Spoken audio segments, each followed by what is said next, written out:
அனைவருக்கும் அன்பு மிகுந்த வணக்கம்.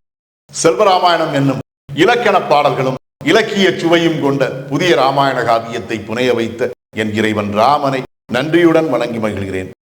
செல்வராமாயணம் பருவம் 3, அயோத்தி பருவம், காலம் 8, பரதன் காலம். பட்ட விழா காண வந்த மலர் குவியலை முட்களின் மலை என பரதன் கூறும். பாடல் எண் 1032. பட்ட விழா காண வந்த பல்வகை பூ மலை தொடரை முட்கள் அடர் மலை என்றோன் 3 முறை வலம் வந்தான்.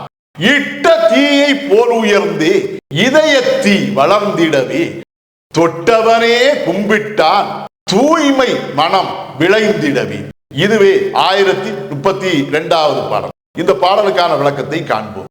பட்ட விழா காண வந்த பல்வகை பூ மலை தொடரை என்ற முதல் வரிக்கான விளக்கம், பரதனுக்கு பட்டம் சூட்டு விழா நடப்பதை காண்பதற்காக வருகை செய்து அங்கே அந்த அரண்மனையிலே அந்த அரணிலே மலை போல் குவிந்திருந்த அந்த நறுமணம் வீசக்கூடிய பல்வேறு வகையான மலர்கள், அங்கே குவிந்திருந்த பல்வேறு வகையான நறுமணம் வீசக்கூடிய மலர்கள் யாவும் மலை தொடரை போலவே அங்கே குவிந்திருந்தன.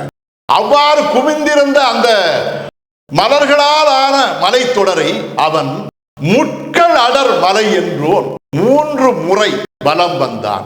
முட்களால் ஆன மலை என்று அவன் உள்ளம் எண்ணியது.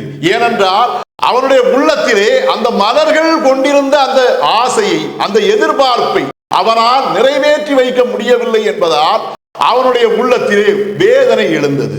அந்த வேதனையால் முட்கள் இதயத்தை தைத்து கிழிப்பதை போன்று அவனுடைய உள்ளத்திலே வேதனை எழுந்தது. அந்த வேதனையுடன் அந்த மலர்களிடம் மன்னிப்பை வேண்டுவது போல் அவன் 3 முறை வலம் வந்து அந்த மலர்களை வணங்கினான். இட்ட தீயை போல் உயர்ந்தே இதயத்தீ வளர்ந்திடவே.